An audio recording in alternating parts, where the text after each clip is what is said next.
இப்போ நீங்க பார்த்துக்கிட்டு இருக்க இந்த கோட்டை நம்ம வீர பேரரசி வேலு நாச்சியாருக்கு சீதனமா கொடுத்த கோட்டைங்க. இந்த கோட்டை எங்க இருக்குன்னு பாத்தீங்கன்னா சிவகங்கை மாவட்டத்துல காரைக்குடியிலிருந்து தேவகோட்டை போற வழியிலங்க இந்த கோட்டை இருக்கு.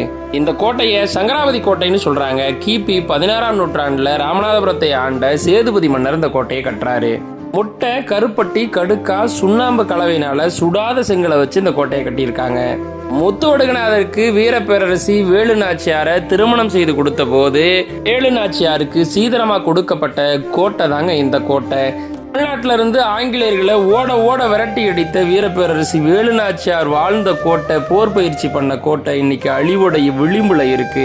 தமிழ்நாட்டு அரசுக்கு இந்த வீடியோ வாயிலா ஒரு பெரிய வேண்டுகோளை விடுக்கிறோம். தயவு செஞ்சு தமிழர்களுடைய வாழ்வியலை மீட்டெடுங்க. கோடி கோடியா எதுக்கோ செலவு பண்றதை விட்டுட்டு இது போன்ற தமிழர்களுடைய பொக்கிஷங்களை மீட்டு எங்க கையிலேயே திரும்ப கொடுங்க.